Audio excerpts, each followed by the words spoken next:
Welcome to the Undisputed podcast. I'm your host, Jenny Taft. This podcast is the full show from today's episode of Undisputed from start to finish. They've got a busy slate, so skip Shannon. Let's get to it. Welcome to Undisputed. We are live from LA. I'm Jenny Taft here with Skip Bayless and Shannon Sharpe. Good morning, Good guys. morning. Good morning, Jen. How you doing today? Allow me to say congratulations to the Tampa Bay Lightning for winning back-to-back Stanley Cups, which sets the stage for your worst nightmare. The Tampa Bay Buccaneers winning back-to-back Super Bowls. Your turn, Tom. You ain't even watch it. You don't even know anything about the Tampa Bay Lightning. I watched the whole thing. I watched the last two games because I had nothing else to watch. I had no choice. That's not exactly what I wanted to hear. But Hey, I covered the 1980 big upset of Russia. Lake Placid. I was at Lake Placid. I'm a hockey veteran. I love it. Okay, hockey. Guys, we can talk Tampa. You don't have to convince me here. I'm all in. We can talk Andre Vasilevsky, whatever you guys want to do. But I have a feeling you want to talk about the Bucks right now. They look to even the series against the Suns tonight, and they'll probably need a bigger contribution out of Giannis to do so. After surprising everyone by playing just a week after hyperextending his knee, the Greek Freak dropped 20 points and grabbed 17 rebounds in Game 1's loss and said he felt great in his return to action. Still, more and more NBA fans are looking for the two-time MVP to take the series over as action resumes tonight. You're going to be watching this one, Skip. Shannon, how crucial is the outcome of this finals to Giannis's legacy? It's not crucial at all, Skip. He's only 8 years into his career. I think what has transpired, Skip, is because Magic Johnson won his first year, Bird won in his second year, Kareem won in his second year. I think we do these superstars today a great disservice because we expect things from them that we've never expected of our previous superstars. We let them mature. We let guys like Michael Jordan. It took 7 years. Nobody said, man, come on, Michael's bomb. He got to win this. They didn't do that to him. They didn't do what they do to Giannis, what they do to Bird. When Bird lost finals, no one said Bird choked. When Magic lost finals, no one said that he had that bad moment in '84. But nobody said that when he lost to the Pistons or he lost to the Celtics, normally said that Magic choked. Come on. Giannis is 8 years into his career. Skip, he has an opportunity to do something that only Michael Jordan can say. He's a multiple-time league MVP. He's a defensive player of the year. And if he were to win a title, he and Michael Jordan, it's about to be the 75th anniversary of the NBA. They're the only ones. Now, they didn't have defensive player of the year, Skip, when Russell was playing, because obviously he would have been that. But I'm just saying, in the modern era, he's one of the only few guys that can say that. He, Hakeem, and Jordan will be able to say, we won regular season MVPs, and we have Defensive Player of the Year, and we have titles. Skip, that's a very short list. So this is not going to harm his legacy. If he was in year 18, Skip, think about it. It took Chris Paul 16 years to get to this moment. Giannis is here in year 8. So for me, I don't think it's going to harm his legacy. Obviously, this is what we do now. Oh, man, he ain't going to. No, I don't believe it harms his legacy. Sure, he'd love to win it, but I think we do these superstars a great disservice because we add pressure to them that we never placed on Magic. We never placed on Bird. And I think because they won it so quick, we like, okay, everybody should be able to do that. But Skip, you know this, having covered this game, it takes guys sometimes a long time to finally get over the mountaintop. And when they do, normally, hey, maybe the floodgates open. Maybe he gets, even if he doesn't win it this year, who's to say he doesn't get back and win multiple? So I don't think this harms his legacy at all. So, to start with, I am deeply offended that you actually put Giannis in the same sentence and breath with Michael Jeffrey Jordan, who obviously had no long history of play-out, flame-outs the way Giannis has. He's had one after another over his 8 years. And 8 years to me is a lot of career, a long time. But if he wins the title, he and Michael, he's going to be in the same room with Michael. Are you predicting he's going to win the title? No, I'm not saying this year, Skip. I'm just Skip. His career won't be over after this year, will it? I got that, but when is his career ever going to start? When is he going to start living up to 2 MVPs, back-to-back MVPs, perennial all-star since his second year in the league? at some point, you got to show me something, and it has to start right here, right now, because you and Chris Broussard and others on this show continue to tell me, oh, you're out of your mind to think that the Bucks are a little better as a playoff efficient basketball team without Giannis. And now everybody's saying Giannis actually came out of this game 100%. That he was, in fact, Malika Andrews, who's covered that team for 3 years on ESPN, is saying that she's never seen him so positive after a loss as he was after game one loss, because he was ecstatic over how healthy he felt. Right. So I'm going to say he's going to be close to 100% tonight. Right. And Shannon Sharpe, basketball guru that you are, you told me, how could he have only shot 11 times? Yes. He was too tentative. He didn't trust his knee enough. Yes. And you said he has to shoot it at least 20 times, if not 25 times tonight. And he will. Okay, so if he does, now it's all about Giannis. It is all on him. The responsibility, the onus, and the spotlight fall onto the shoulders, and justifiably so, of Giannis. He is the best player on the floor. That's what his resume would tell you. He's the best player, right? Yes. Two-time back-to-back MVPs. Correct. Devin Booker won an MVP. I think he will at some point in his career, but he hasn't yet. Right. Has Chris won an MVP? No. He's not that kind of player, Right. although this was ironically the 1 year people actually made a case. Chris should have been the MVP, right? Or at least in the discussion. I think he finished second or third 1 year to Tim Duncan. Okay. A couple years. So the point is that I just need him to show me. I'm going to dig in, and I'm going to say it again. If he's that guy you keep saying he is, that others keep saying he is, then he actually should start taking over this series, because I just recently watched my Clippers with no Kawhi win a crucial Game 5, a potential closeout Game 5 on that floor at Phoenix. It's highly doable. They did it without their best player by far. Let me ask you a question. Let's just say, for the sake of argument, Giannis goes and gives you 40 and 15 and they lose. What are you going to say? Are you going to say he didn't close? He didn't finish? Okay, well, do you know his playoff record? Because you brought it up a lot of times. Like you speak out of both sides of mouths, because a lot of shows you're saying, this is disgraceful what he's done in his playoff record. But all I'm asking, if he does, because the thing that we never did against Michael, as long as Michael played well, we didn't hold playoff losses against him. But we do against everybody else. Everybody else, that no matter how well they play, we hold that against them. Okay. So I'm asking you, what is the caliber? What is the degree of difficulty? What team are they playing for the championship? Well, they're playing a Phoenix who was blessed all the way along, because LeBron, you told me, was just a shell of himself on his bad ankle, right? Yeah. AD got hurt in that series and was down and tried to come back and ended up out, right? And then what happened against Denver? There was no Jamal Murray. Okay, so they're not what they used to be without Jamal. But I don't think. And then the Clippers have no Kawhi Leonard, and Marcus Morris has a bum knee for a couple of games. Well, okay, so was this Phoenix team not lucky to get here? Was it not a little bit blessed along the trail? Yeah, but so was Milwaukee, because they didn't get the Nets at full strength either. Okay. But here's the thing, Skip. I look at these teams as evenly matched, because I don't look at either of them as a super team. So it's not like one is like a guy that had a huge advantage over the other. We agree that Giannis is the best player on the court.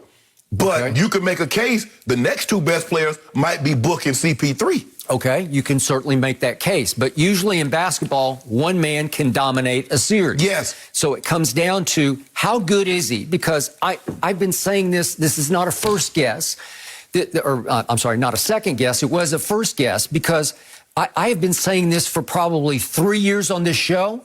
Show me Giannis, because I don't see it. I see freakish ability, but it's flawed ability, because he's obviously long, he's athletic, and he can jump out of the gym. Right. It's a great combination. Right.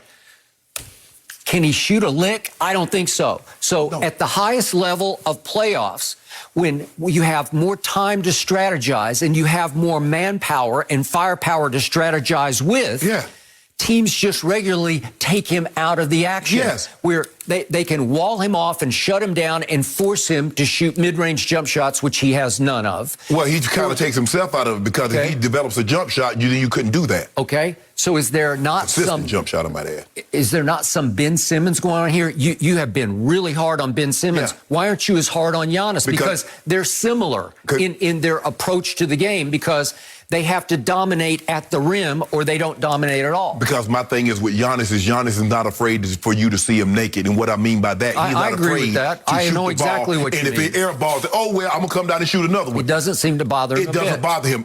Ben Simmons is petrified of shooting the ball outside. Well, at least we saw him that way only this year for 2 series. A little bit of one and then the full one against Atlanta when the Demons got a hold of him, and then he just said, I shut down. I don't even want to go try to do that. Giannis seems to have no like false pride about it or anything. No, he just goes to the line and says, right, oh, well. Yeah.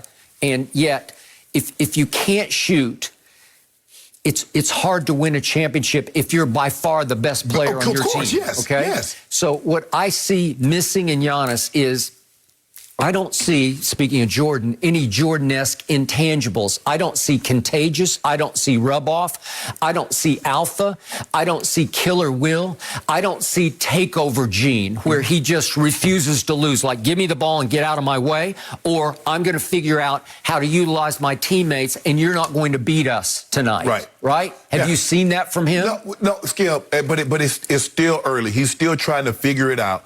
But he's gonna need some help also along the way. But like I said, Skip, we gave other superstars an opportunity to grow. We automatically assume as soon as you get to the playoffs, everybody, because Magic won his first one, Bird won his first one, Kareem won his first one. As soon as you get there, you got to win. That Jordan won his first one. Is this guy in that conversation with those names? Yes. Is he potentially going to be one of those guys, but like an all-timer? He's on his way, because 8 years in with 2 MVPs, and that's basically what's on par with what Magic had. I think Magic had 2 at this point, but Magic had multiple finals. Skip, it's okay. Jordan didn't win his first one until what, year 7? I'm not saying that, but I'm saying we gave him a chance to grow. And even though Jordan was averaging 35, averaging 40, when he lost, we never blamed him. Jordan did his thing. He goes and gets you 40 and 15. You're going to blame him. LeBron gets 38 and 12. You blame him. We blame these current superstars and place more blame on them than we ever did the old guard. Is Giannis not playing with 3 other players who have made all-star teams? Yes. Okay, well, that's pretty good. But let me ask you a question. Does Drew Holiday play like an all-star on a consistent basis? No, he does not. What did we see in games 5 and 6 against Atlanta with no Giannis? Skip. What did we see? I'll tell you what we saw. We saw Chris Middleton go in those 2 games, average 29, 9, and 8. Yes. We saw Holiday average 26, 8, and 11 in those 2 games. We saw Brook Lopez, another former All-Star. It was long ago, but former All-Star.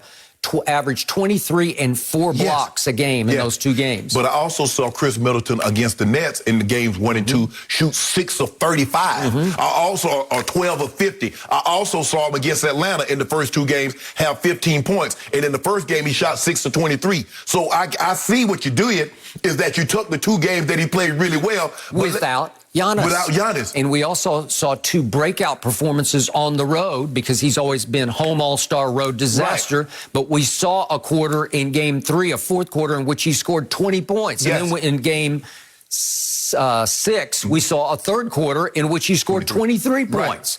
Right. Well, okay, so he's showing you, I'm ready to break out. Is Giannis ready to break out? Yeah.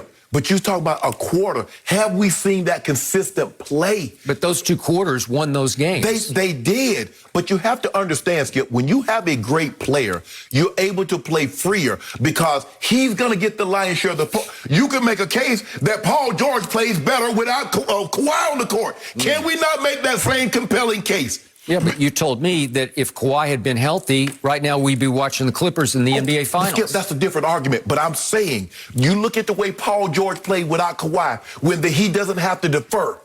Obviously, when guys don't have to defer, they don't have to worry about, okay, well, this is Giannis' team. I got to make sure he eats first, and then I'll get what's left over. I can make that case. that Paul George played better without Kawhi because he went back to his original way when he was in Indiana. He's a perennial all-star. Yes. He's on his way to the Hall of Fame. Let me ask you a question. Is Paul George better than Chris Middleton? Yeah. Is Paul George better than True Holiday? Yeah, he is. But they bring different things to the tables because they both defend the perimeter very well at a high level. Yes. So when they locked down and locked in on defense against Atlanta, I started seeing different. Their whole body language changed because they said, oh, we're now free to be who we used to be. Right. And Brook Lopez was once known as Brooklyn Brook when he was with the Nets. And he made an all-star team. And then just 2 years ago, he was on second team all defense and was second in the league in blocks. But what I wanted to see him on Ayton in game one, and I didn't get to see it. But what do you see different about Brooklyn Brook as opposed to when Giannis is not in the ball game? His buddies on the block, Skip, they don't park two jumbo jets in the same terminal next to each other because they can't occupy the same space. So when Giannis is out, guess who gets to go down on the block? Lopez. When Giannis is in, because Giannis can't hang around at the three and shoot threes. He's terrible. When Giannis is in, guess who guards Ayton? Giannis does. The whole game the other night, he played 35 minutes, which off that bum knee, that was a lot of minutes to play, and he looked pretty good doing it. So you think Brook Lopez? Absolutely, I do. He's just a more wily, savvy, big-bodied defender. Slow. Okay, but he's huge. He's long. He's a shot blocker. He's a shot botherer, more than Giannis is. He's not as slow as Gasol, but Skip, as you get older and you're that size, your lateral quickness is not what it used to be. Well, Gasol's, I told you, I first guessed that one, that he was going to be glacial slow, right? And he was. And now, now you're done with him. Okay, so I told you, I made a bet with you that Brook Lopez would be able to hold DeAndre Ayton under 20 and 15, 20 points and 15 rebounds. I think he'd got with Brook Lopez, he probably got 25 and 20. Well, I wish we could find out, but we're not going to get to find out because Giannis is going to guard Ayton. That's a problem because Brook Lopez is going to drift out and guard Mikal Bridges or something. and on offense, you're going to see Brook Lopez is going to be out at the three-point line saying, I'm over here if you guys remember, and I can make 3 out of 5, which he did, 3 out of 5 threes in game one. But he liable to jack up 8 of them tonight and make 2 of 8. Okay, but he was liable in game one to score 17 points through 3 quarters. Giannis had 13 points through 3 quarters, and guess what happened in the fourth? Coach Bud said, I guess I have no choice. I got to put all my eggs in one basket, and it's Giannis's basket, and he played the whole fourth quarter, and Brook Lopez played 0 minutes in the fourth quarter. Even though Brook Lopez played less than 23 minutes, but of all the players that touched the court, he had the worst plus-minus. Well, you know why? Because Chris Paul went off in the third quarter and just shot him out of the gym, so he was on the floor for that. And guess was he guarding Chris Paul? Yeah, a lot of them was in the pick and roll, and he pulled up in Lopez's face. So, yes. But you told me he was on second team all defense. Well, I told you I need him down low on Ayton. He would bother Ayton. I'm not going to say he'd stop him. Nothing. Yes, he would. He would have held him to 12 and 12. Now, you're crazy. No, I'm not crazy. I am not crazy, and I'm not crazy to say this team plays more efficient playoff basketball without Giannis. And we're about to find out, which is why his legacy is on the line. If you've been in this league for 8 years and you won 2 MVPs, your legacy is on the line in your first finals, because I look at what has transpired before your first finals, and I'm just going to quickly hit the lowlights, can I? Because his first year in the league, 2015, they lost to the Bulls in 6 in the playoffs. They made the playoffs, but they lost those 4 games by an average of 21 points a game. That's just wrong. Missed the playoffs in 2016. 2017, he makes the All-Star team. They lost to the Raptors in 6. The 4 losses by an average of 11 a game. So they're losing badly each game. All-Star 2018, they lose to the Celtics in 7. They lose the 4 games by an average of 10 points a game. So when they lose, they just lose solidly, convincingly. 2019, MVP of the league, and they swept the Pistons, beat the Celtics in 5, and here they go against Toronto. Remember the conference finals? Yes. They won the first 2 games. And usually if you win the first 2 games and you've got that guy, the MVP, he's going to refuse to lose from that point on, because you would love your chances, wouldn't you? They lost 4 straight games because he disappeared in those 4 straight games by an average of 9 points a loss. And again, he had shot 58% from the floor during the regular season, MVP. shot 44% in those 4 games. In the regular season, he'd shot 73% from the free throw line. That's LeBron-esque, which is not very good, but it's good for him. It's great for him. Right. He shot 47% from the free throw line in those 4 losses. And then we get to the MVP, and he's the bubble. We get to the bubble, and he's the MVP again. And what happens? They lose 3 straight games to Miami and dig a hole that was too deep to climb out of because then he got hurt. But in those 3 games, once again, he plummeted only 45% shooting from the floor and only 54% free throw shooting. It's all about him. They obviously go as he goes. You keep telling me he is the Greek freak. And I say, well, he's freakish, but is he Jordan-esque? Does he have the intangibles? You can be a great player without being one of the 2 or 3 best players. See, that's what you got to stop. You can't just say, oh, he's not Magic. Okay, but who is? He's not Bird. Okay, but who is? You're talking about... You just went to the top of the list. But that's what I'm saying. That's what you do. No, I'm not doing that. I'm just saying... So in other words, if you're not Michael Jordan, you're not a great basketball player. Well, he's a 2-time MVP. Okay. So in this era, at this time, against this opponent... I have to expect a lot more than you're expecting from him. Are you just going to forgive and forget all this? No, Skip, but I'm saying, so LeBron had won 2 MVPs. He lost 2 finals. And everybody said that's his legacy. Okay, then all of a sudden, he win 2 more MVPs. He win 4 more, he win 4 finals with 4 finals MVP. Okay. Well, but they were the favorite, though. I mean, he joined D. Wade and Chris Bosh. Pat Riley. He was not the favorite against OKC. He was not the favorite against Miami. He was the favorite against Dallas. Which Miami? He was with Miami. You mean when he was with Miami? Yeah. He wasn't the favorite against OKC. I think they were a slight underdog in that series, and what about your Spurs? Won 4 straight games. What about your Spurs? They were favored in that series. No, your guys were favored.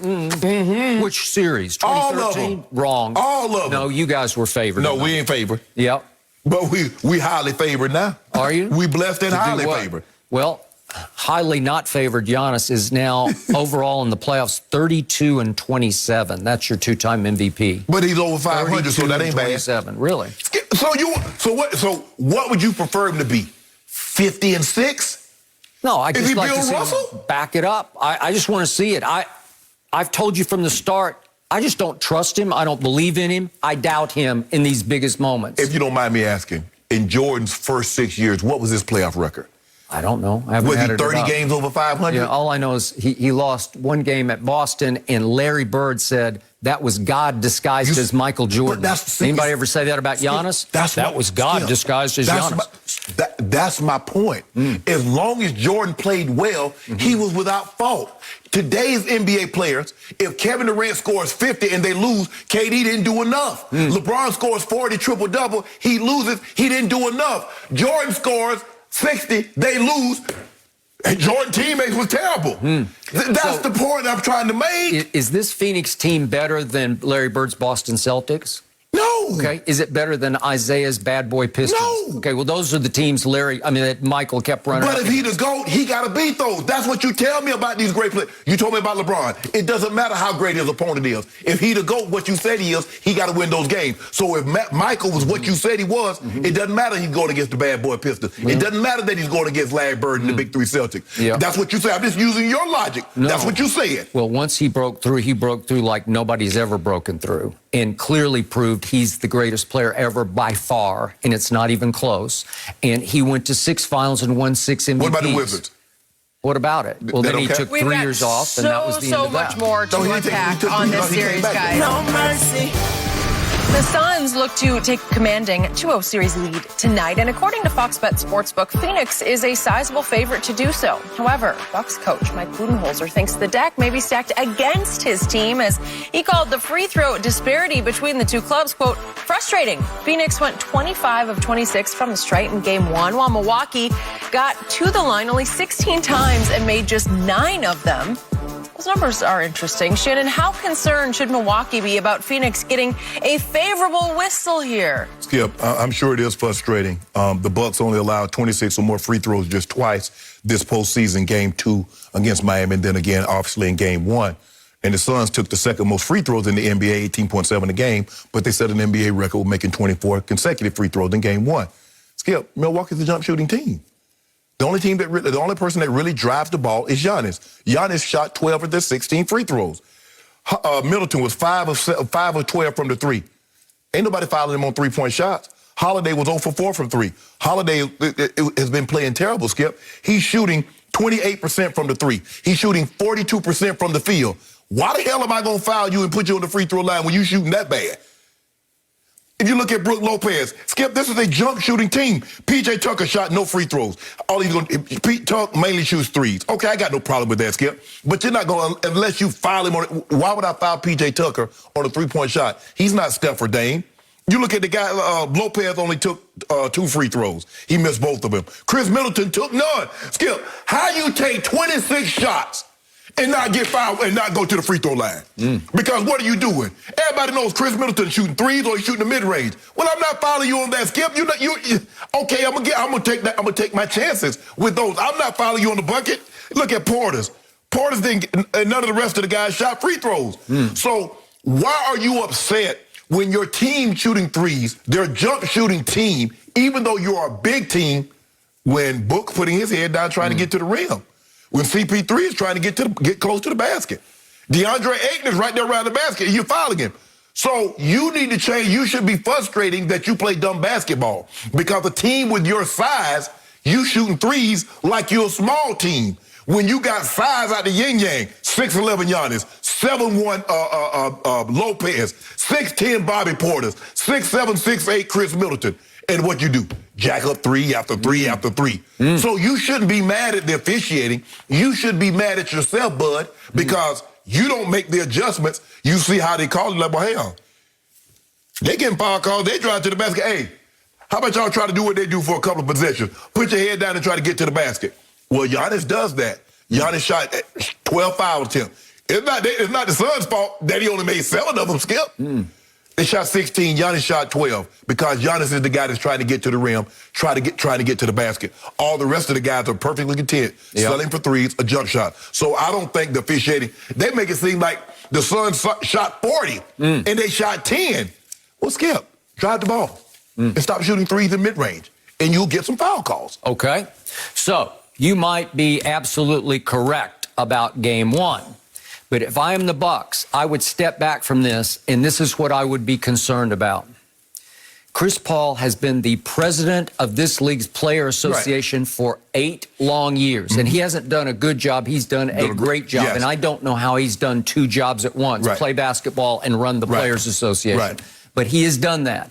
And I can make the case that Chris Paul is the most respected player in this entire league, even a little above LeBron and certainly above Kevin Durant, who on ability would be up there, but not on overall respect.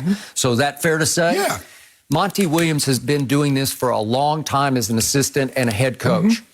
He, I can make the case, is as liked as any head coach in this league by other coaches and players. Yes, I agree. As we all know, way back, and I think it was 2012, he suffered that tragic loss of his wife in a tragic car wreck in Oklahoma City.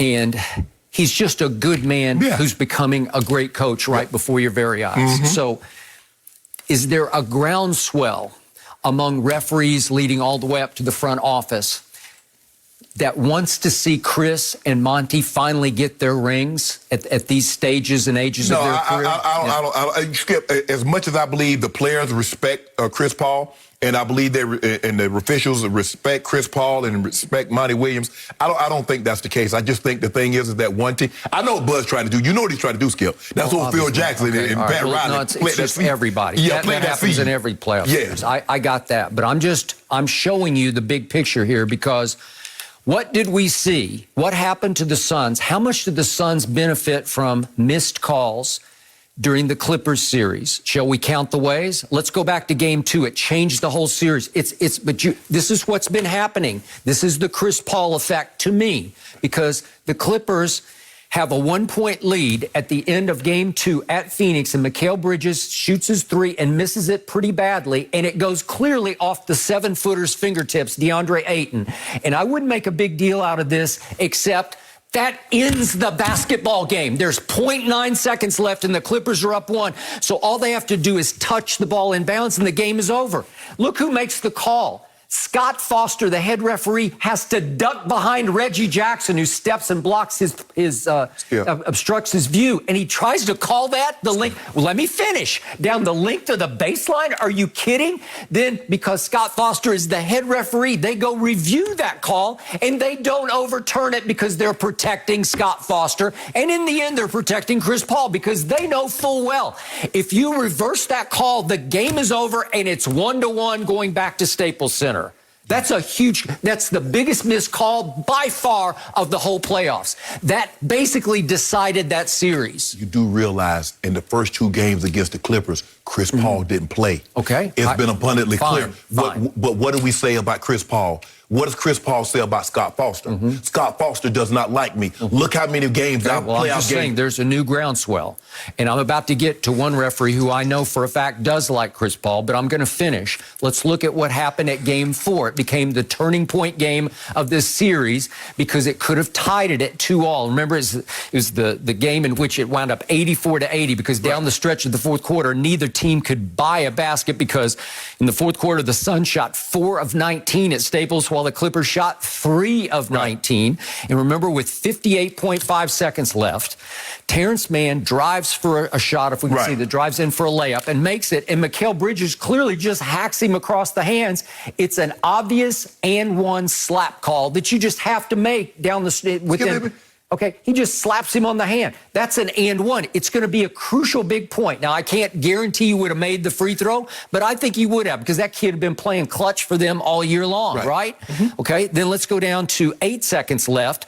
It's a 1-point game at this point. There's that call. With one, this is the play off Campaign. Campaign wheels, and Batum just knocks the ball out of his hand, but off his hand. And you can see on the replay, it goes off Campaign's hand. Out of bounds. Look at Batum's face. Batum's played a lot of international basketball, and he's like, that's our ball. They're going to have a chance with 8 seconds left. They always do that. Okay. And what they've done is they made a mockery of the last 2 minutes because everything now, go review it. Go review it, and they're slowing the game down. Okay. The last 2 minutes take longer than the first 10 minutes. Okay. So that's a huge call because the Clippers are going to have a chance to go win the game if you give them the basketball at that point. And we had seen up in the previous game that same play get overturned off Devin Booker. Remember? So let me ask you a question.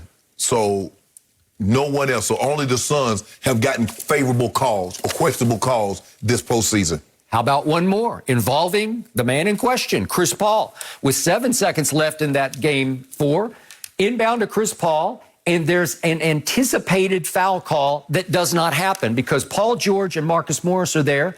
And I'm sorry, it's Pat Bev. Pat Bev hit him in the eye. No, didn't even touch him. Nobody touches him. And Chris Paul flops. It's an all-time flop. It's an all-time flop. And falls down, and that's called traveling. That's called Clippers ball. That's Pat Bev got him in the face right there. Got him in the face right there. Yep. Got him in the face. I saw it. I see no contact. Right there. Yeah, I see no contact. Face. He got me. Yeah, he got me. He got you. Sorry. Good no call. Contact. Good call. Look at Batum jumping up and down like we didn't even touch him. Right there. Got him in the face. No, he didn't. He just swiped at the air. Got him. So Chris Paul wheels and flops and falls down, and it's got to be called Clippers ball, but it's not. No. Oh, interesting. So that brings me to. But that got nothing to do with Budenholzer. Okay, so that brings me to Mark Davis, one of my favorite officials. In fact, he may be the best referee in the NBA. And yet, I know for a fact that Mark Davis has been friendly with Chris Paul for many years, dating back to his days in New Orleans. So who is the head referee for Game 6 at Staples, which is obviously crucial because it's going to be a closeout game? It's Mark Davis is the head referee. Did Chris get favorable calls in that game? Well, he didn't need them because he just shot the Clippers out of the gym. But then it did make me a little suspicious when we turned right around for Game 1 at Phoenix. Guess who the head referee was in Game 1 at Phoenix? It was Mark Davis. Right. Does Chris play with a little more comfort zone with Mark Davis? Maybe, because they're very friendly. They've known each other very well for many years. Okay, so well, Skip, I mean, when you ref as long as some of these guys have, and Chris Paul's been in the league 16 years, you know all these guys. You know Scott Foster. You know Ed Malloy. Yep. You know Kane Fitzgerald. You know Sean Wright. You know Courtney Kirkland. Okay. You know all these guys, Skip. Bill Kennedy. Tony Brothers. Hell, I know him, and I ain't even playing. Garber. Okay. I'm just saying that sometimes the sort of narrative gets planted in the psyche of referees. This is Chris Paul's time and turn. Right. This is it. Let's you know, in their point of view, let's be favorable to them. Let's not stick it to them. Right. And I'm just going to say that the Suns are probably going to get every crucial call the rest of the way. On your free throws, I agree with you. They're a jump shooting team. They just don't drive the basketball enough. They don't demand the whistle enough. They don't get fouled enough because there's not enough contact. Right, Skip, it's like in football, a team that runs the ball 50 times a game said, well, we didn't get no pass interference call. And that team, well, they threw it 50 times. You ran it 50 times. Okay. How you think you will get pass interference calls when you running the football, they're throwing it? Okay. Well, how you think you will get calls? One team is driving the ball, getting it to the lane, and you just shooting jumpers. Yeah. Okay, so the Ayton call I showed you at the end of Game 2, and then the Batum call off campaign near the end of Game 4, and then the Chris Paul flop call. He didn't flop. Those aren't free throw calls. Those are game-deciding, game-turning calls that don't involve the free throw line, right?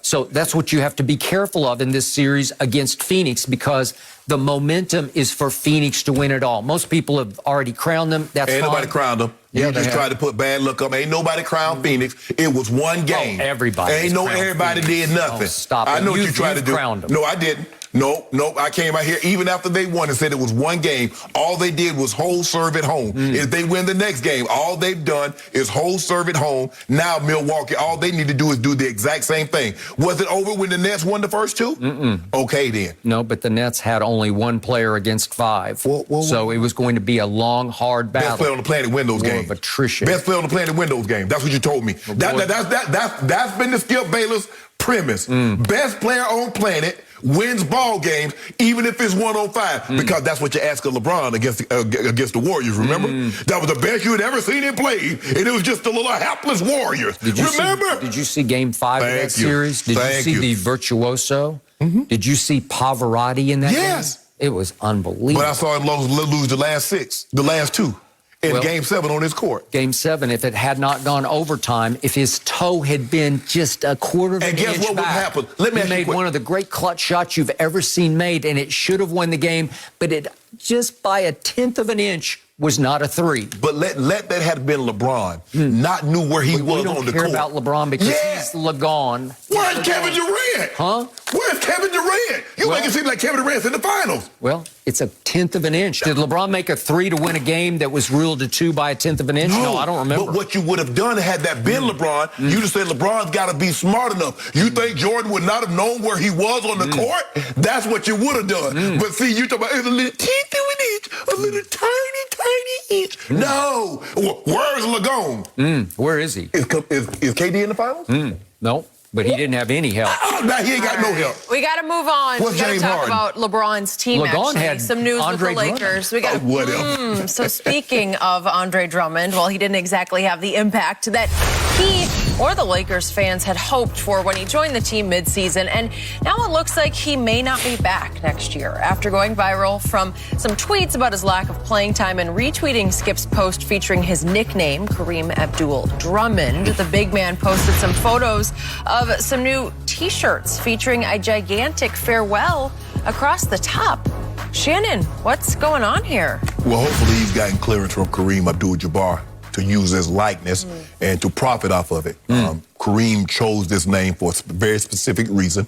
It means a lot to him. I remember when the football player tried to change his name to Kareem Abdul-Jabbar, and Kareem took him to court, and he had to change the spelling of it because he said I'm known as that guy. Maybe it's a shot at humor. I don't particularly think it's funny. Like I said, hopefully he got clearance from Kareem, or if not, Kareem's going to send a cease and desist letter. I don't get the meaning of it, Skip. I would like to see Andre Drummond back, but how Andre Drummond perceives himself and how the Lakers and other teams perceive him, I think that's vastly different. And that's the case a lot of times, Skip. The way we view ourselves as opposed to the way our employers view us could be slightly different. But I don't really think it's funny. I don't really see the meaning, significance behind it. I get, you and I was making light of a situation because Jeannie Buss had a photo of her and Drummond, like Dr. Buss, her dad, had of Kareem. Side-by-side photos. Side by side. She posted them on the Lakers website. When Kareem came in 75. Comparing Drummond's arrival to Kareem's arrival. I don't think it was quite that, Skip, but I think it was like, we got us a big man. I think that was her, situation doing that. But for me, Skip, I don't get it. I don't get what's going on here, but I'm not deducing anything from it. I'm really not. Does it give you pause to consider that he may not be a Laker next year? No, because he could possibly not be. I'm not going to lose any sleep if he's not a Laker. I'd love to have him back. I think with a year of training camp, with everybody healthy, he understands his role, knows that he's going to play. And the thing is, he and his agents are going to get assurances, kind of like Schroeder. They gave almost starter. That's what my understanding was when I got here. I'm going to be a starter when he should have been a reserve, but that's neither here nor there. Look, you're going to play 25 minutes, somewhere between 20 and 30 minutes a night, blah, blah, blah. So for me, Skip, it doesn't get me. Like I said, I'd love to have Drummond back, but if he doesn't come back, I'm not losing any sleep over it. So you loved this guy from the start. I did not. I first guessed this one and said, no, doesn't fit, doesn't work for LeBron because he is a ball eater and a lane clogger. He's a big-bodied man with limited jumping ability and reach. Right. But he can it's really below the rim. It's almost Rodman-esque how he can just throw his weight around and rebound at a high rate.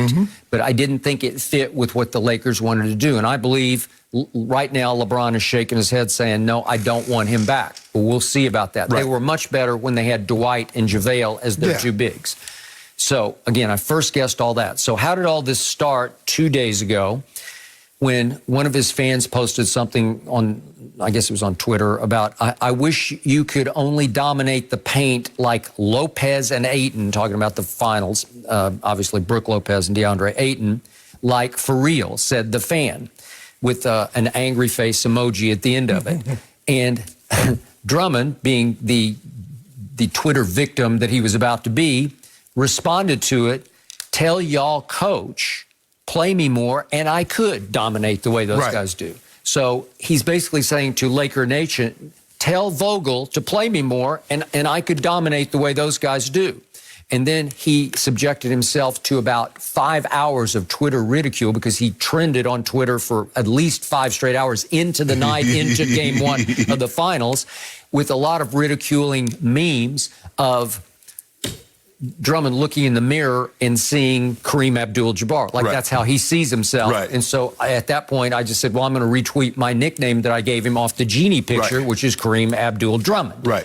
And he obviously did not like that the following day, so he retweeted my nickname with 2 pictures, and I believe this was pure sarcasm, angry sarcasm on his part, that he photoshopped the pictures as if he said merch coming soon, merchandise coming soon, like he was actually going to sell jerseys that say farewell with Kareem's picture on them, I don't think he said. Okay, well, he's not doing that. It's just a joke because he was angry. Like, well, now I'm going to market jerseys that say farewell, which means, sorry, I'm out of here, right? But Skip, for me, and I'm a firm believer in this, I think it's a tough adjustment for a big man to come in and find a role for himself if the 2 best players are hurt that you're going to be playing alongside.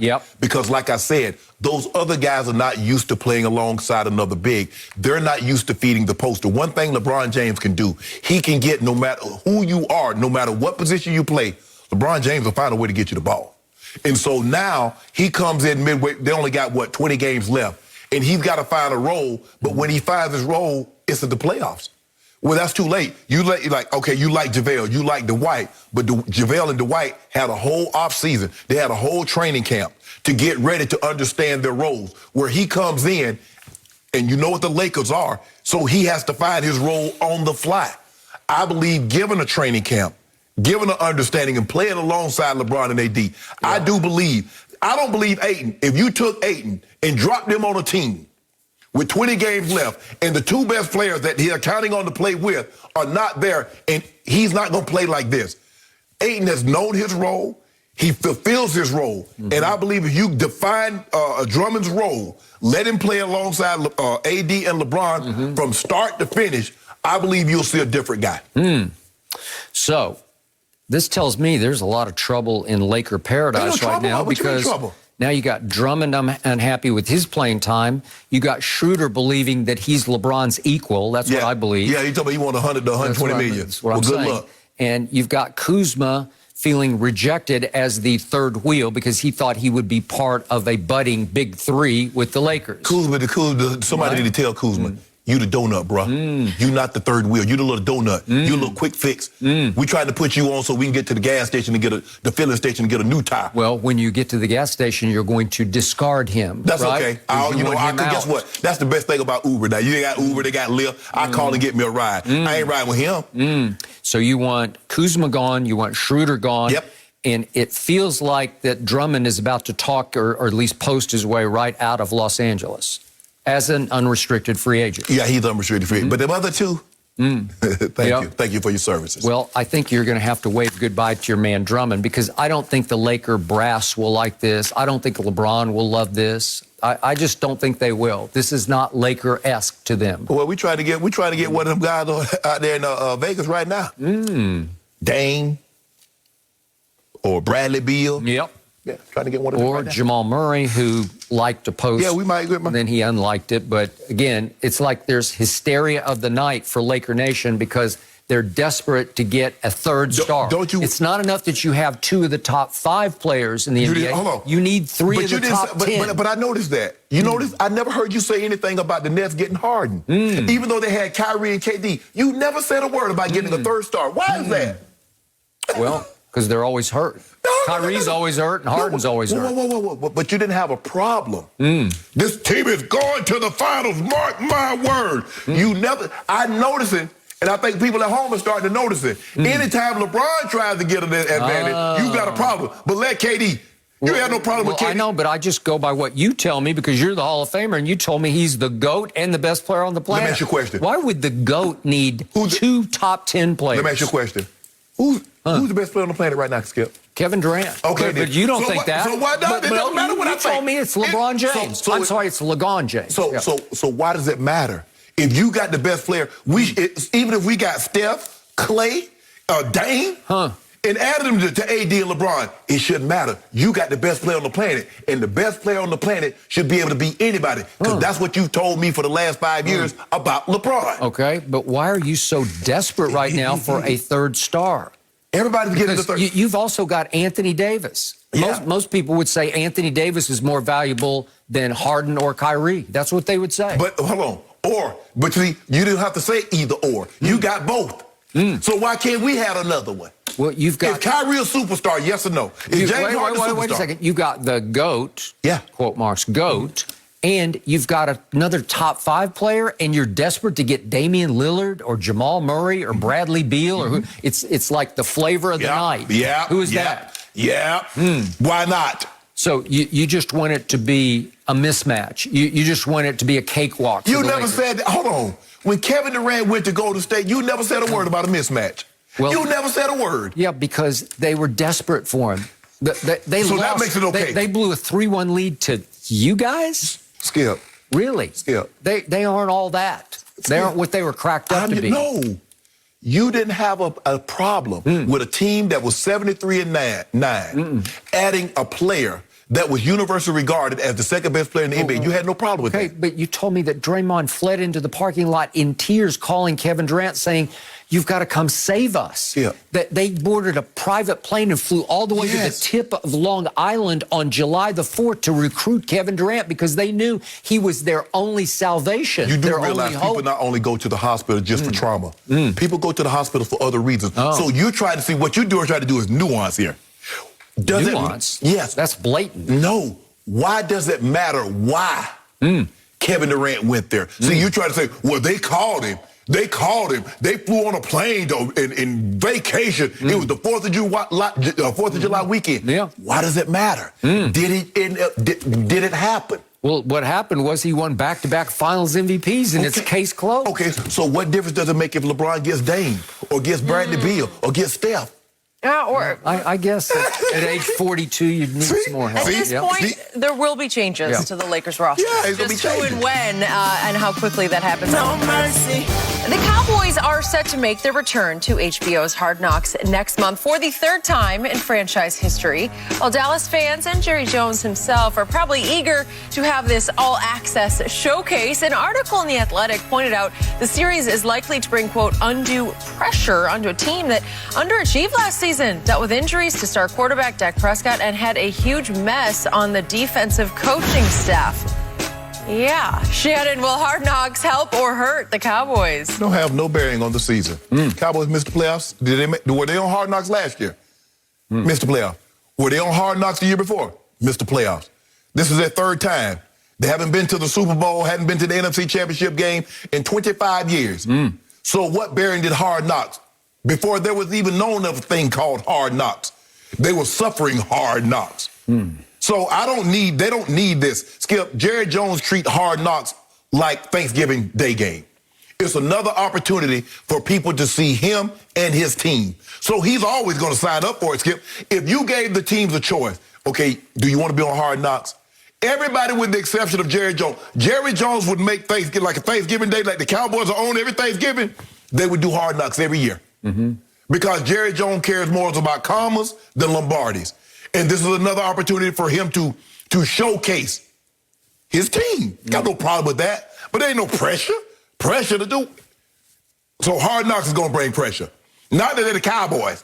As you tell me all the time, the most valuable franchise, not just in North America, in all the world, more than these football teams. Yep. The Barcelonas, the Man U's. So the pressure is, it should be the Cowboys. We should have a certain level of expectation that come along with this. But that's not. So now we look for external forces. Well, that's the pressure. That's why they didn't make it, because of Hard Knocks. No, you're not going to make it because you're not going to make it because you're not that good. And that's why I got Dew riding on it before we even know what's going to happen. I put all the Dew to the middle of the table because I already know what y'all going to do. Nothing. Really? And so do you. I don't. You do. In fact, to your point, would the Cowboys do Hard Knocks every year if offered? Sure they would. Jerry would say, thank you very much. He'd do it for free. He doesn't want anything for it because the publicity would be invaluable to this team and to this owner. If you gave HBO the opportunity to say you can do Hard Knocks every year with the same team, do you think they would pick the Dallas Cowboys? You know who they probably would have picked this year? They probably would pick Tom Brady this year. But more times, 9 times out of 10, they're taking the Cowboys. If you ask them going forward for the next 10 years, you can pick one team if you so choose. Probably take the Cowboys. They would take the Cowboys because they sell. They are still America's team. Now they've become the world's team. Yep. The most valuable franchise in all the world is Jerry Jones' franchise. Right.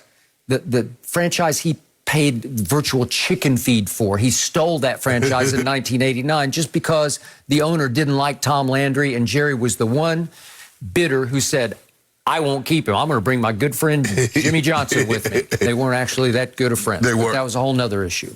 So here's the point about my Cowboys. I believe that not only will they not be crushed by the overinflated expectations, I believe this will help launch this team this year because it is made for this. It will be fueled by Hard Knocks in ways most teams aren't cut out to be able to accept, to be able to withstand the crushing expectations that do get created by Hard Knocks. I'm glad the Dallas Cowboy isn't NASA because we'd have never put man on the moon. We'd never get anything up in the damn air. Because you already know. You talk about, it's going to launch them. You've been talking about launching, and they haven't launched yet. They've been dud, Skip, and you know it. At some point in time, you're going to have to come to the realization of this. Which team annually is the epicenter of national media attention? Annually. It's just Dallas. Skip. It just is. Skip. So it's not like they're not used to this. It's not like they're going to say, ooh, we don't know how to cope with the new pressure this inflicts upon us. You do realize as a sports team, you're not trying to win Pulitzer Prizes. You're not trying to win Emmys. You're trying to win Lombardies. So you keep telling me they're the epicenter of the media attention. They are. When are they going to be the epicenter of media day? Okay. You know they have that on the Tuesday night in prime time. When are you going to be the epicenter of that? Monday night, actually, now. I'll take that. Skip. Okay, yes, but You know good. You know what? You said that with a straight face too. You think I didn't notice that you snuck that in there? Oh, it's Monday night now, but you won't be participating in it. Okay. Which team annually leads the world in words spoken and written about it in the media? It's not even close. It's Dallas times 10. It's you until the playoffs start. You notice that? Y'all get all the attention for the first 16, 17, 18 weeks. And then we start the playoffs, and then we talk about, okay, who has the best chance to win the Lombardi? We never talk about you in that sense. Okay. Which team leads the league annually in overinflated expectations already? It's Dallas. Thanks to you. Not thanks to me. No, It's just the way it is. No. You come out here every year and you talk about they got CeeDee Lamb and we're going to launch. We got Dak Prescott sewn up. Yep. We're going to launch. Okay. Every year you going to launch and you ain't taking off yet. What kind of rocket are you? What team leads the league annually in excess hype? It's America's team, right? Yes. Okay, so it's not like they're not built for this. They thrive on it. Like this will only enhance their view of themselves, which is we belong in the spotlight. They're made for the spotlight. And I love this team on Hard Knocks because Dak Prescott is now the highest paid quarterback in the history of the National Football League. So can he live up? Well, I'm waiting to see. But I want to see him in the spotlight on Hard Knocks. But let me ask you a question. Once he became, they didn't know they were going to be on Hard Knocks. So were there not already pressure before Hard Knocks? Sure. With that getting this Prescott? Yep. But see, you do this every year. Skip, you like that movie 8 Mile, Mekhi Phifer. He's hyping up Bunny Rabbit. He's getting him going, and Bunny Rabbit don't say any words. Yep. That's you. You hype the Cowboys up every year, and guess what? They don't do nothing. So CD is poised for a breakout season, and he will be a breakout star on What did I Hard tell you Knocks. last He year? will thrive on it. He will be lifted and launched. What did I tell you last year? CD what? CD's L pile up. And that's what happened, didn't it? I told you, I said, Skip, y'all not making the playoff. I told you your record. Took 5 cases off you like that. Go get about 10 more this year. Because I told you you're finishing third and you're not winning the division. You're still down 35 I don't cases, care, but that's okay. So all of a sudden, I have a rookie class that talks as well as they play. And the Hall of Famer across from me has already anointed Micah Parsons as the best player in the draft. That's what you told me. I said he was the best defensive player. Okay, well, best defensive player, but he talks like he's Lawrence Taylor, and I love it. I'm like, he might be able to back this up. Can we see him play? Okay. Now, all indications, Skip. Listen, he can talk. No, I'm saying if you look at his tape, you look at the way he timed. I got it. Now, if he can carry that over to the NFL, he's going to be special. Okay. Kelvin Joseph, second-round cornerback out of Kentucky, started with LSU as a blue-chip recruit at LSU, and then, of course, he got suspended, and finally, I don't know, he decided to leave the program and went to Kentucky. Well, he's already got a rap career going as Boss Man Fat. You don't think that's going to play on Hard Knocks? Oh, my goodness. Huh? You don't think that's going to launch? Skip, you remember the last rookie that did a lot of talking? I think it was Abrams from Oakland Raiders. Yeah, he did all that talking about what he gonna do, and they trying to get him up out of there already. Yep. He do all that talking. You can't talk. That's one thing about this game, this thing called football. You can't talk yourself into this one. You either can play or you can't. And you do all that talking, and guys gonna find out what that talking is about. Then there's another cornerback they took a little later in the draft named Nashawn Wright. 6'4", 183 pounds. He is long, and he's got the longest arms of any cornerback in the draft. And he said the day after the draft, I kind of look at myself as kind of more athletic and an agile Richard Sherman. You do? Really? And then he had to apologize to Richard, and so they got good because I think Richard's going to wind up with the Cowboys, and he might be in the center of attention. How about he has a career like Jamel Dean, a long corner? Does he realize how special Richard Sherman was? I don't think he realized how special Richard Sherman was. At the top of his game, that he was one of the 2 best corners. He and Darrell Reeves were the 2 best corners in the game. These kids that we drafted, they don't care who came before them. They don't care about Too Tall Jones or Harvey Martin. Okay, I'm going to see. Randy White. That's what I love that when he talks. They don't care about Deion Sanders. I love that. Yeah. That's what I love. Yeah. Because guess what? I got a microphone 240 days out of the year. And I heard all that talking that y'all be doing. And I guarantee you can't out-talk me. I'm a professional talker. Y'all talk part-time.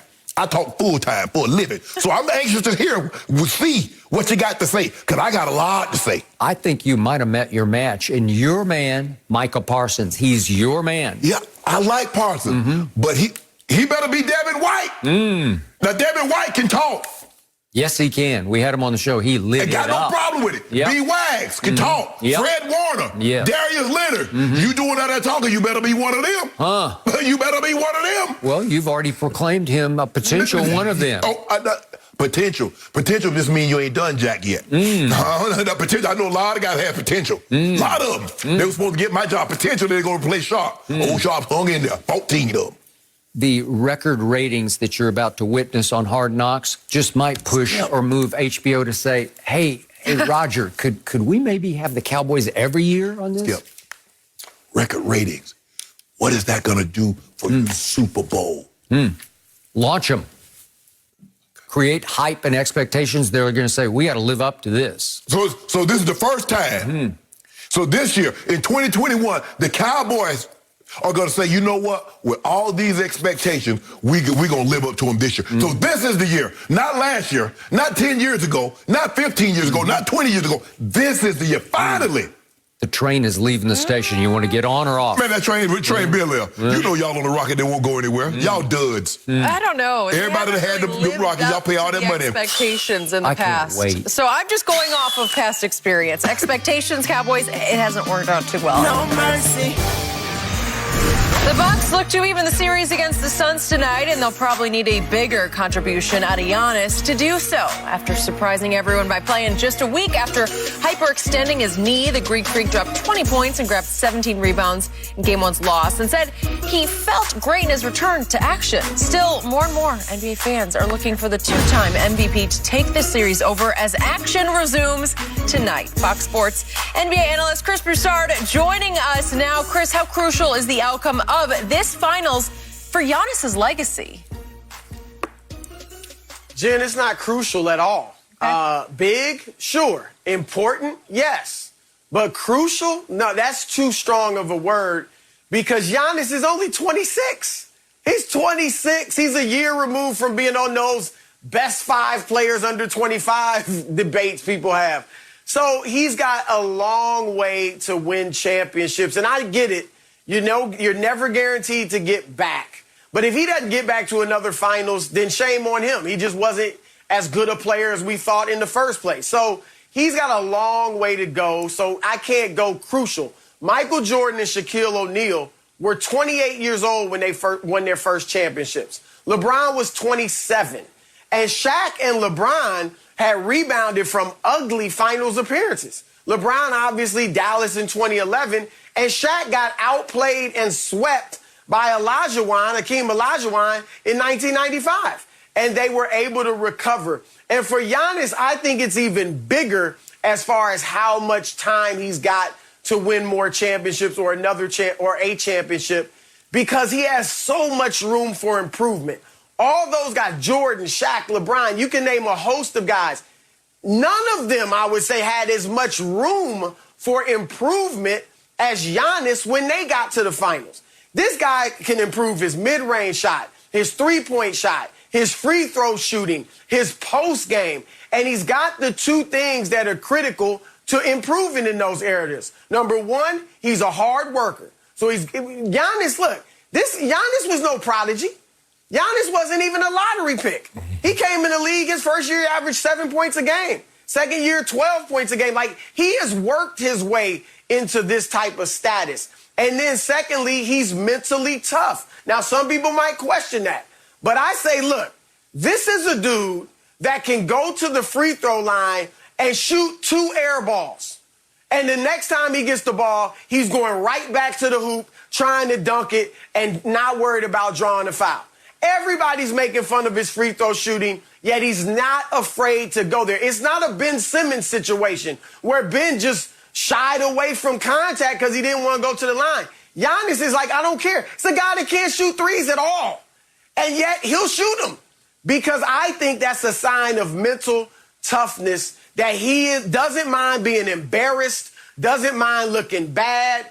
He just wants to do what he thinks is best for him and the team to win a game. So those two factors lead me to believe that Giannis will improve in several of these areas we mentioned. I'm not saying he's going to become Kevin Durant on the outside, but he can become a much better jump shooter And so I think he's got several years to win another championship. So I can't go crucial. Yeah, it'd be nice for him to get the monkey off his back. Now he's got the championship. No one can say, oh, he can't win or he can't lead the team to a championship. That'd be nice, but it's not crucial because he's got time. I agree with everything you just said, and I said that earlier. I think the thing is what we've done is because we put pressure on these superstars that we never put pressure on the older guys. And I think what happened is that Magic won a championship in his rookie year. Bird is second year. Kareem is second year. Is that, okay, all the superstars should do that. And Chris, you know that's not how it works. You normally have to go through a lot of struggles. You look at Isaiah, and you look at Jordan, and you look at LeBron. You look at Kevin Durant. Man, you got to go some years. You got to get knocked down before you're able to stand back up. And normally when you stand up, you run for a while. Jordan stood up and he run 6 of the next 8 years. LeBron, you saw what happened when he finally broke through. He was going to the finals every single year, and he started winning. So for me, I look at Giannis, and I agree with you. He has an opportunity. If he were to win a title, a guy with multiple regular season MVPs, a defensive player of the year, and a championship. He and Michael Jordan were the only one to be able to say that. Is that good company? Is that good company skill? Multiple regular season MVPs. Akeem Olajuwon has MVPs, or defensive player of the year, has multiple championships, but not multiple regular season MVPs. I'm not saying he's going to become that. And I agree with Chris. The one thing I can tell you about Giannis, you look at where he was as a rookie and look at him now. Look at what Ben Simmons is as a rookie and look at where he is now. The difference between the two, one is unafraid of failure. The other guy's afraid of failure. So I'm not to see failure. You're like, you know what? I tried it. It didn't go well. Let me try something else. But when you're afraid of failure, you won't even attempt it. So for me, it's not life or death. Sure, you'd like to win because I believe you guys, when they win championships, you play a lot freer. You don't, you're like, dang, I got it. So all it's going to take is for him to break through. But, Skip, this is not life or death like you want to make it out to be. I haven't spoken yet. I know you did spoke earlier in the first segment. You spoke. You make it seem like it was life or death. I can't tell you how confused and ultimately how lost I am over every comment that came out of both of your mouths over the last, what was this, like 35 minutes that you guys talked? I don't know. The show's we only been on over. the air for 35 minutes. I don't even have any time to talk here. I'm lost because I look at Giannis's 8-year playoff record, and it is littered with flameouts and meltdowns, one after another after another. I didn't even want to, I've counted the ways so many times, I don't want to rub it in anymore. Just trust me, it is. You've talked about it, and you, Mr. Broussard, have talked about it on this show. So here we are in Game 2 at Phoenix, and everybody is reporting Giannis is 100% healthy. Dodge the bullet, so to speak. Right. And that Malika Andrews, who covers for ESPN, has been covering the Bucks for the last 3 years. She reported that she's never seen Giannis so positive after a loss as he was after the Game 1 loss. So I'm saying, okay, you're on. Show me. Yeah, I do think this is crucial because if he flames out again right on schedule, I'm going to say once again, as I've been saying for 3 years, he's not that guy. I see the freakish talent. I see the regular season productivity because it's extraordinary. He is long. He is strong. He can jump out of the gym, and he has no jump shot. He can't score from mid-range or from 3. It's just preposterous that he even shoots as many threes as he does. 19% in the postseason. He is a disaster at the free throw line, and I'm not going to give him a pass because he sucks it up and goes back and shoots another air ball. Baloney. He shoots too many air balls. It takes the life and the heart out of his team. And to speak it, you always compare him to Michael Jordan, so I will too. I don't see any Jordan-esque intangibles. I don't see killer will. I don't see contagious. I don't see rub off. I don't see refuse to lose. I see fake tough guy running up the floor, a mean mug after he ducks on the floor. I'm impressed. I'm scared. You know, show me. This is huge tonight. I want him. He's going to be the best player on the floor when he steps on the floor tonight. He's better than Ayton. He's better than Chris at this stage in age. He's better than Booker at this stage. Yeah. You got to prove it. This is time. This is 8 years. It's not 2 years or 4 years. It's 8 years in the league. And you're playing a team that lucked into the finals in as much as it avoided a healthy LeBron team. LeBron wasn't, according to the Hall of Famer across from me, wasn't right on the ankle. And then Anthony Davis got hurt down, and he was finally out of that series. Then there was no Jamal Murray. Then there was no Kawhi Leonard, and voila, you're in the finals. And you dodged your bullet over your knee, and if you're 100%, I just need to see it. I need to see more than I saw. And Shannon Sharpe told me he took only 11 shots in game one. He needs to take 20 or 25 shots. Yes, and I believe he will. Great. Show me. Because I keep saying I saw a more efficient, better playoff basketball team in games 5 and 6 against the Atlanta Hawks. I see the three former All-Stars actually look like and play like All-Stars in the last 2 games against Atlanta. And then in game 1 at Phoenix, I saw body language of like, well, we got to go back to being who we are, and let's watch him dribble and lose the basketball. I'm sorry. I can't see it. I can't give him a pass. I can't give him anything, but this is crucial. I need to see you perform. Chris, Chris, I know before you covered the league, you followed the league. Do you remember people when Larry lost in the playoffs, they blame Larry Bird? Or when Magic lost in the playoffs, they blame Magic? Like we do today's superstars, it seems like we're looking for a reason, like we don't want to give the other team any credit. It's because it wasn't what the other team did, it's what you didn't do. So my question to you, Skip, if Giannis goes on and he averages 30 points, 15 rebounds, 5 assists, and they lose in 6 or 7, are you going to hold him culpable? Okay, is it going to be like all the other playoff series he's in where the average margin of defeat is like 15 or 20 points a game? He gets his numbers and they lose by 15 or 20? Hold on. They lost by 15 in game 1. Chris, before I turn it over to you, what we're going to do is that we're going to pull Jordan before he started winning, we're going to see by the average margin of defeat when he got the big 3 Celtics. Okay. When he lost to the bad boy I need Pistons. you on the record right now. Will Giannis be better than Jordan? That's not what I'm saying. Will he be better than Larry? No. Will he be better than Magic? Skip. That's what you keep telling me. No. You keep putting him up in that stratosphere, and if you're right, then I'm way wrong. Hold on. We can't judge Giannis until his career is over. We didn't we didn't do this with Magic. We didn't do this with Bird. We didn't do this with Jordan when they were playing. We let them finish their career, and we ranked them accordingly. Magic was Tragic Johnson for a whole offseason. I was there. Yeah. I was in the middle of it. He was. But guess what? He already had 2 finals MVPs. This guy has 2 regular season MVPs. Magic had MVPs. Defensive Player of the Year. Magic had an MVP too. Okay. They just said that about him. Okay. Well, I'm just saying he's not even in the same stratosphere with those players. And if he proves to be, is that what you're saying he is? He might be. Well, then they should at least win game 2 tonight, right? Go ahead, Chris.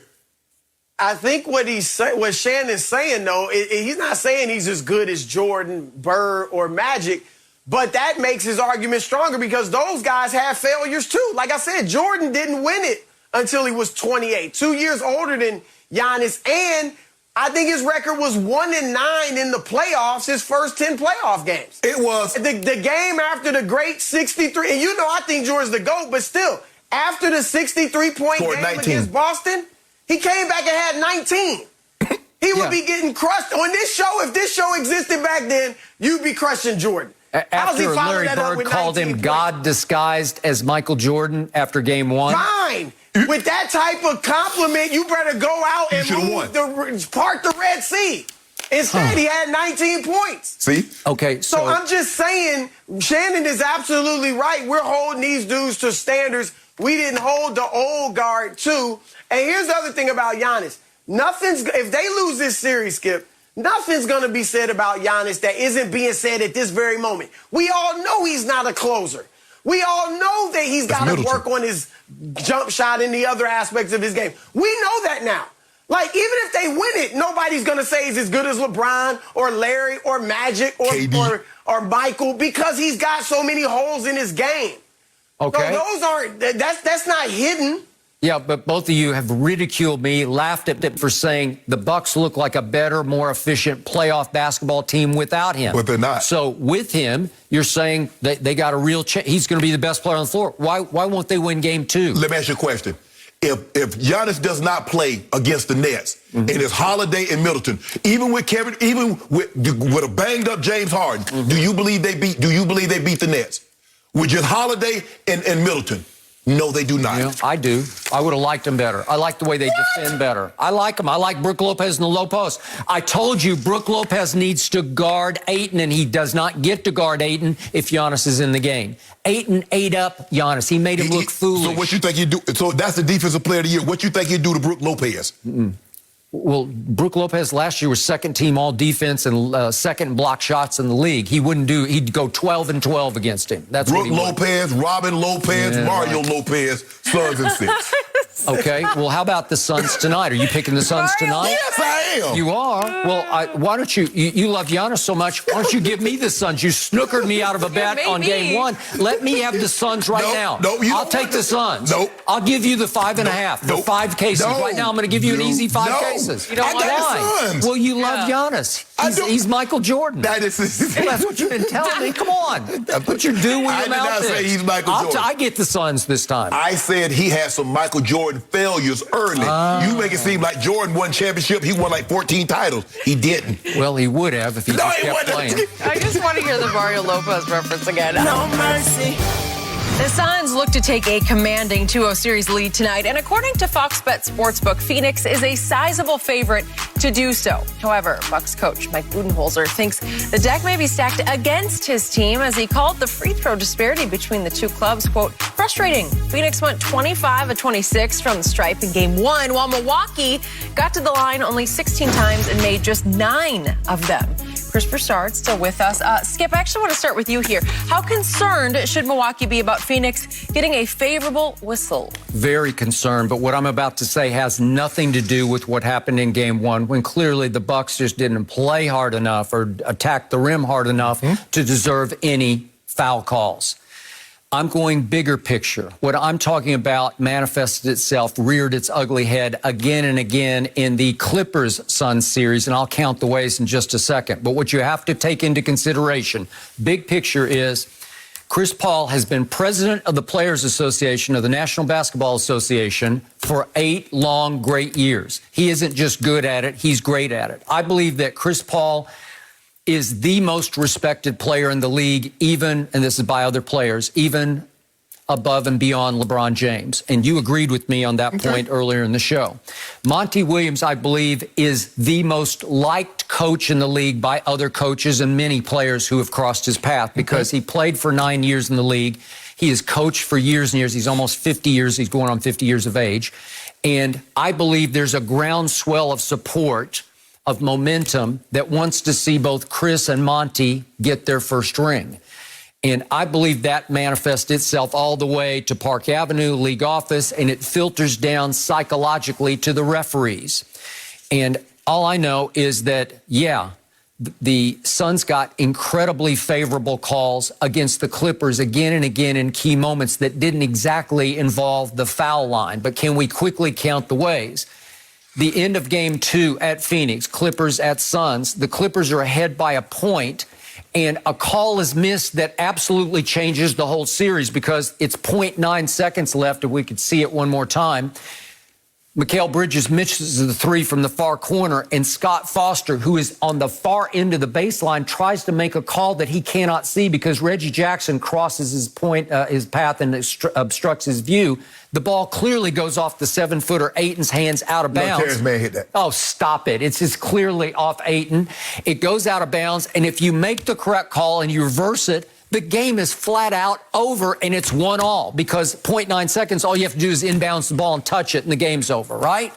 Okay, yeah. Then what happened in game 4? This is crucial turning point down the stretch. It's a 1-point game, and Terrence Mann attacks the basket. We're still doing the Bridges call, but here's Terrence Mann. He attacks the basket, gets to the rim, gets fouled, and Mikal Bridges, speaking of, He just hacks him across the hand. Well, he gets the 2, but he doesn't get the 1 that would have made it a crucial 1-point game down the stretch of the game, right? So that's just a missed call. The ABC announcers immediately said, wow, how did they miss that call?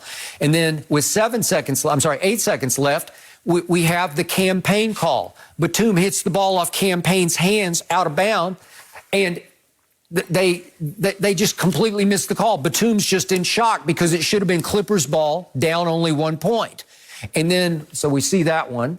And then we've got, speaking of Chris Paul, the next play is the inbounds to Chris Paul. They anticipate the intentional foul, but there is none. Yeah, nobody touched him. And again, watch Pat Bev hit him in the face. Batum and Pat. Right there. He just rakes air. He rakes air. And even, again, the ABC announcer may have been on ESPN that night. They just said, wow, that's a phantom foul call. And Chris Paul flops and falls and travels with the ball. And the Clippers should have had that basketball down 1 with a chance with 7 seconds left. Well, the flopper fouled him, so he flopped. So it's call after crucial missed call after crucial missed call, which brings me to the head referee, Mark Davis, and I'm the biggest fan. He might be the best referee in basketball, but he's known to be very close and very friendly with Chris Paul. So who is the head ref for Game 6 at Staples? It was Mark Davis.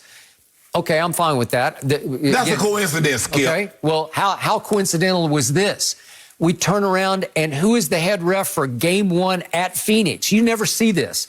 Mark Davis was back as the head referee of that crew in Game 1. And again, Chris was fantastic in both games. Shot him, the Clippers, and then the Bucks out of the gym. Well, shouldn't he be the head? If you said he's the best in the game, shouldn't he start Game 1? Well, it's weird that you would get back-to-back games. And again, you're very friendly with Chris, and I think Chris is... Stop trying to call that man integrity in the question. Well, I'm just saying that it puts Chris in more of a comfort zone, a shooting comfort zone, when he knows somebody's going to have his back. Chris Broussard, you heard this man try to do.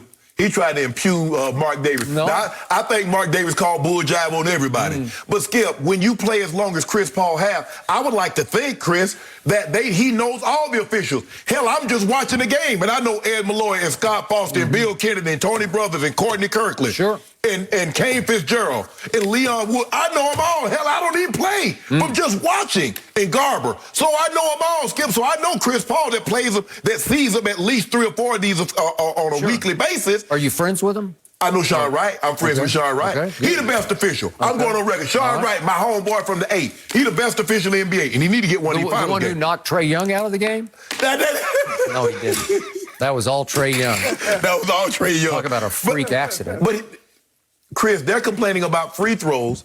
Budenholzer need to complain about, you got a 6'11" guy. You got a 7'1" guy that you play like Dame Lillard. You let him hang around the three-point line. You got Chris Middleton, and Chris Middleton shoot threes or he pulls up. And Drew Holiday can't make anything. He's shooting 28% from the 3, and he's shooting 42% from the field. Why are we fouling you? Giannis had 12 of your 16 free throw attempts. It is not the Suns' fault y'all can't make the opportunity that you did get. You couldn't make them. That's the difference. Devin Booker put his head down and says, I'm going to the rim. Chris Paul says, I'm trying to get to the basket also. DeAndre Ayton stays in his wheelhouse right here. That's my wheelhouse, the painted area. Foul me from dunking it or laying it up on you.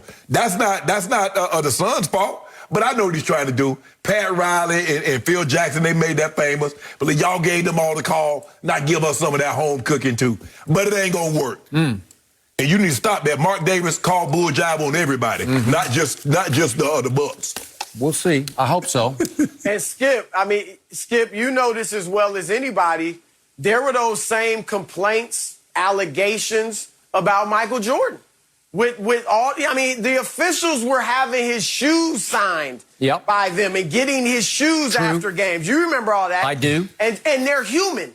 Yes. There was never the accusation that they're giving him a favorable whistle because of it, but the accusation was they're human beings. Yes. And they're caught up in the lore of Michael Jordan just like everybody else. Obviously, Chris Paul doesn't have that like Jordan did, but still. Look, we talked about those calls in the Clippers series. Yeah, those were shaky. I don't think they were purposely done to get Chris Paul to the finals, but I do think those were some shaky calls. But I'm with Shannon overall, and you even said it at the start. The Bucks need to be worried about playing more aggressively. Now, I'm fine with the gamesmanship. I like Bud, Phil Jackson used to do it. Put it out there. Put it in the officials' minds. Maybe get them, again, they're human, to start thinking about it. Hey, we don't want to favor the Suns too much. So I actually think Bud should have went harder. He really didn't go that hard. I thought he should have went even harder at him and really complained about the officiating discrepancy. But here's the deal. They got one player in Milwaukee that gets to the line. Giannis. Yes. That's it. Nobody else on the team gets there even 4 times a game. No one. And even Brook, when he was Brooklyn Brook Lopez, he still didn't get to the line a lot. Not 7 times a game, even though he was playing down low. And Giannis, we know, was tentative in game 1 offensively for the most part. I mean, I wouldn't say tentative, but he wasn't attacking like usual. I think he'll attack more in this game. We didn't see the Euro step very much. Was it the knee? Was it him feeling like, look, the guys had it rolling without me, let me just blend in? Or was he rusty? Was he not in his rhythm? Whatever the case, I think he'll be more there tonight. He'll get to the line more. And the other guys, like Shannon said, they got to go inside. Stop shooting so many threes and go inside and use your size advantage, and maybe you'll draw some fouls. Chris Middleton had 26 shot attempts. He shot 0 foul shots because he's shooting jumpers. He's a mid-range shooter. He's not going to the basket. Skip Holiday, he's shooting jumpers. Middleton will go to the basket. He just didn't in game 1. Exactly. I saw that whole team. The body language was like flat. It was without any energy. They just didn't show up. That's what DeAndre Ayton will do to you. He demoralize you. Okay. That old closeout Chris. You saw closeout Chris. I didn't expect this, Chris Broussard. I didn't expect to see closeout Chris in game 1. And D Book. Now, you think D Book gonna go 1 from 8 from 3? I do. You think gonna shoot 8 from 21 from the field? Okay, then. I got Suns big tonight. No. Nobody listen to you. Cause you already tried to do that reverse psychology, that reverse jinx. Okay, well, you want to... No, I don't want no part of this. I done got my 3 cases off. I'm going to give you 5.5. No. Well, you got your 3.5. You got 2 cases off me to reduce it down to 35 cases. So you want 2 more? First of all, you should have gave me 10 because I called it DeAndre Ayton shot. Called it. I told you to get 2015. I told you I needed Brook Lopez to guard him. I thought that's what was going to happen. I didn't think Giannis would play in game 1. I needed Chris Paul to be like Russell Westbrook's teammates and fall back and let DeAndre Ayton get that 22-20. You saw what Book did. Book was like CP, 22-20. Okay. And CP even dapped him up at the end. It's like, my bad, man. My bad. Okay, so now it's your turn to take Giannis. Nope. I'll give him to you. I'll give you 5.5. I got the Suns. I got closeout Chris and Book. Well, you give Giannis a pass, but you won't take him. No. Put your due where I got to get that in and out, man. That old double king. DeAndre Ayton on the DA. No mercy. Saturday, the biggest Copa America final in history is on FS1. Host and defending champ Brazil take on Argentina in search of Messi's first major international title. Coverage begins Saturday, 7 Eastern on FS1 and the Fox Sports app. Never Messi is on the pitch. It's something you want to see. And how about this, though? Tonight, the Bucks looking to even the series at 1 game apiece. Despite Giannis' surprise return to the court in game 1, he couldn't do anything to stop the Suns' backcourt as CP3 and Devin Booker combined for 59 points to keep Phoenix's momentum rolling in the desert. We're now joined by Fox Sports NBA analyst Steven Jackson. Steven, thank you for making the time for us. Who wins game 2? How y'all doing? Good to see y'all. It's hard to tell, but I have to go with Phoenix, man. The way they played and dominated last game, I don't just see them coming and I don't see Milwaukee getting all the calls. Obviously, if they make a better adjustment on defense with keeping Chris Paul to his left and try to stop him from getting to his right and making all these shots and making all these plays that he's been doing all year. Some kind of way you have to take away what they do best. And Milwaukee did a terrible job at making adjustments doing defense. Drew Holiday didn't guard Chris Paul that much. They need to kind of keep him on him. Stop just switching on screens for the hell of it. Make sure it's a screen that forces you to switch. Don't just switch for nothing. They have to be a more aggressive team, and they have to play with more of a sense of urgency. Phoenix showed like they was the better team, and I really don't see that changing too much because Bud is kind of stubborn on the way he plays his defense. He don't really listen to his players too much. When I was with San Antonio, he wasn't the defensive guy. Mike Brown was. So Bud has to listen to his players, and hopefully that can help them on defense. I agree with you. The thing that I love about the Suns is they do what they do. They're going to let their 3 big guys eat, and then we'll find roles for everybody else. But Book, CP3, and DeAndre Ayton is going to eat. And I don't like the way. I just think the Bucks play dumb basketball because they're a jump shooting team and they're crying about fouls. Stack. If you look at it, Middleton, 26 shots, doesn't get to the free throw line. The only guy that gets to the free throw line is Giannis because he's the only guy that's continuously putting his head down. Now, that has a lot to do because he doesn't shoot the ball well from outside, but he's the only guy that's continuously putting his head down, trying to get to the foul line. I don't believe the Suns. They won the first game by 13. I don't believe the Suns are 13 points better than the Bucks. But I also don't believe that Giannis is going to only take 11 shots. Giannis cannot take the fourth most shots on his own team. That cannot happen. He can't allow Middleton to double him up on shots. He can't allow Holiday to have more shots, Lopez to have more shots. He will get somewhere between 20 and 25 points. Would I be surprised if he goes somewhere between get 35 and 15? I would not, but I still don't believe it's going to be enough. And I said this the other day, Stacks. I believe you should put Holiday on Chris Paul because I don't believe Tucker is quick enough foot-wise to keep him from getting where he wants to be. Put Holiday on Chris Paul. And I get you don't want Middleton chasing Booker around all those screens, but you got to make a choice because he was closeout Chris in game one. You let him get 30 points, you're not beating them because Devin Booker's going to get somewhere between 25 and 30, and Ayton is going to live at the rim and get me another 20 and 15. So I'm taking the Suns tonight because I don't believe the Bucks makes the proper adjustments and they don't play like they should play, which is inside out instead of outside in. I cannot tell you how much I would love to disagree with both of you, and I can't. I cannot tell you how much I hope the Bucks can make this a series, but I can't see that happening. The Suns are just rising. The Suns are just rolling. Chris Paul is playing the greatest basketball of his life, especially as a scorer. I've never seen Chris Paul like this. You call him closeout Chris.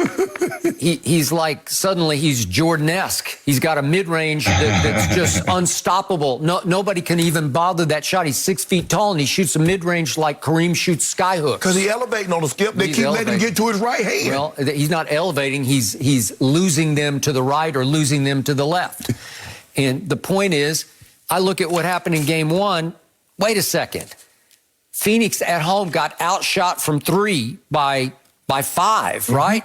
Phoenix at home got out-rebounded 47-43. Well, is that going to happen tonight? No, it's not going to happen tonight because Devin Booker's not going to go 1 for 8 from 3 tonight. Jay Crowder's not going to go 0 for 5 from 3 tonight. Yet they still won game one by 13. I just think they're just going to roll tonight, and I think they'll win by 15 You at think least. the Suns are 13 points better than the Bucks? Yep, I do. I don't. But I believe the Bucks. I believe the Bucks are going to always out-rebound them. The Bucks are a big team, Skip. You look at Lopez, you look at Giannis, you look at Middleton, you look at Portis. They got 4 guys right there that's 6'7", 6'8" above. They got 3 guys that's 6'10" above. So they're going to get the boards. Ayton went 22 and 19. Go ahead. They got to find a way to. They got to find a way to be more physical. Milwaukee has to be more physical. They have to be the hit first team. They can pull this game off. Anything can happen, but they got to go out there and show some sense of urgency. They got to be way more physical. Middleton has to attack the rack and stop shooting jumpers. Giannis. You know what? I can't really tell him to do more because I'm just happy he's out there after the injury he had. I got a lot of respect for him for coming back and play after the injury he had to be out there for game one. But he did his part, and we know he's gonna play better. But at the same time, Brook Lopez has to play bigger. PJ Tucker needs to be on Devin Booker so he can beat him up and just hack him all night. And they got to make this game dirty. They got to make this game way more physical for them to win. But Stack, you have to understand, they're a big team, but they're a big finesse team. That's why they do all that jump shooting. They don't beat you up. They're not physical like that. They're not trying to play inside out. They play outside in. The only guy that's trying to get down there and continuously get bumped and knocked around is Giannis. Look at Lopez. Lopez is 7'1", and he out there around the three-point line like he's Steph Curry or Dame Lillard. Holiday, I don't know what happened to Holiday in this postseason. He's shooting less than 29% from 3. Giannis is shooting less than 20% from 3. Middleton is less than 35% from 3. Your 3 best players shooting that poorly from the three-point line, I don't know how you win a ball game when you predicate yourself on shooting the 3. Now, if you played inside out, Okay, Giannis go get you 40. Middleton draw these fouls, Holiday, but they want to jack up threes. So I don't see them beating the Suns tonight, but I believe it'll be a different story when they get back to Milwaukee. What happened to Middleton? Lopez got to run the floor. Go ahead, Steven. Yeah, go ahead. Lopez got to run the floor and seal like he be doing. Every time Lopez run the floor and get down to that paint and seal, he get easy buckets. He got to start doing that instead of running to the three. He has to use his size. No, he want to play like he's 6'1". But I get, Stacks, I give him credit now. He saw where the game was heading because he used to be basically a back-to-the-basket player. But he saw where the game was heading is that it was going towards the three-point line. And he evolved. He probably stayed a lot longer than he would have had he just been an Andre Drummond type of a player because those guys are becoming kind of like obsolete. Now, he still has value, but you look at the big guys that can shoot the three. Look at Yoke. Look at Joel Embiid. Look at the ADs. Look at the bigs that can go out beyond the three-point line. They're different. What happened in Game 5 versus the Atlanta Hawks? What did Brooklyn Brook do? He went down to the basket. Thank you. And he made 14 out of 18 shots, and he blocked 4 shots in that game. But Skip, if he's down in the basket, what you gonna do? So if his back to the basket, what you gonna do with Giannis? He can't hang out by the three. Giannis didn't play in Game 5. Exactly. But so you don't want him to play. Giannis didn't play in Game 6. So you want Giannis to sit out Game 2? Brooke had 4 more blocks. He want Giannis to sit out Game 2 because he believes the Bucks play better without Giannis. Well, we saw it before your very eyes. But Giannis is going to play because Giannis sucks it up, and he has no shame. He's never shamed by missing a free throw. Well, first of all, hold on.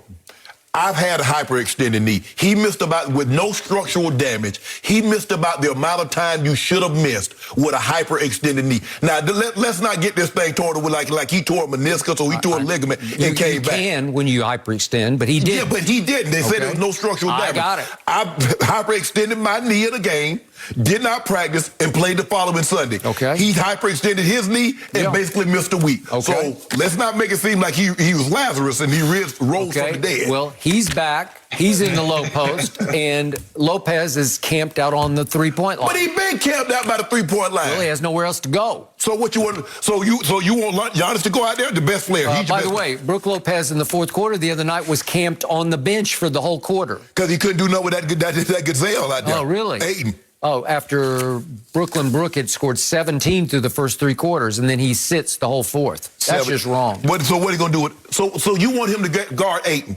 He'll be foul him out. Oh, he'll foul him out in 3 quarters. He's too quick for it. No, he would intimidate him.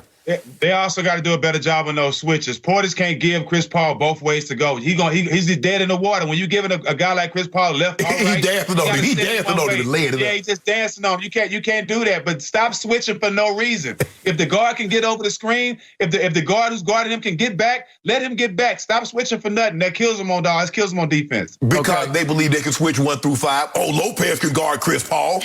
Okay, so Steven, sum it up. How many points does Phoenix win by tonight? I would say it'll be a closer game. I'll say 5 points. 5 points. See? Oh, I got 15. I got 4. Really? Yep. Oh, well then you should take my bet. No. Yeah. I got Suns in 5. But no, I'm going to give you the Suns tonight, and I'll give you 5.5.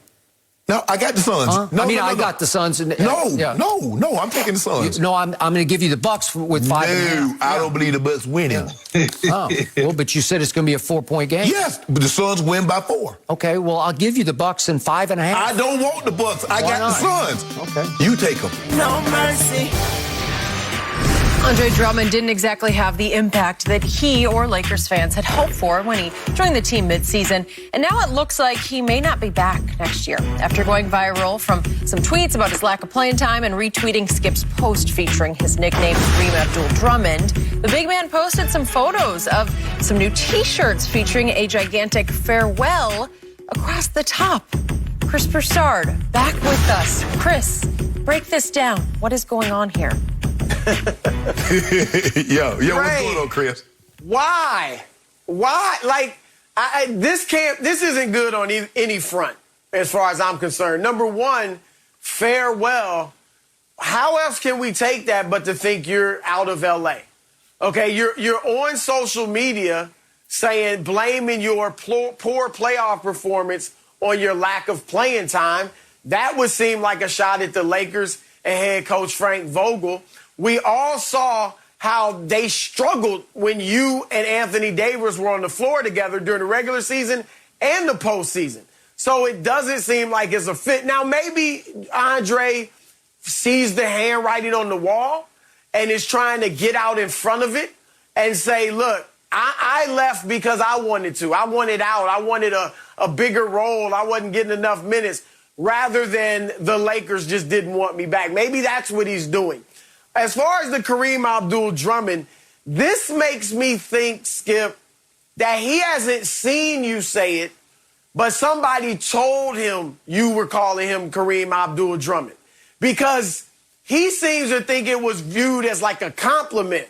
Like, hey, they got their next Kareem Abdul-Jabbar, their next Shaq. And that seems to be how he's taking it. And why in the world put yourself in that class? Why? You're more like Joe Barry Carroll than Kareem Abdul-Jabbar. So just leave it alone, Dre. I don't get it. For your own good, Dre, leave it alone. Don't sell this merch. I'm old enough to remember Joe Barry Carroll when he got traded. Well, I'm old enough to remember his nickname was Joe Barely Cares. Remember that? I agree with you, Chris. I hope this was a joke. I'm not so sure how Kareem's going to take it.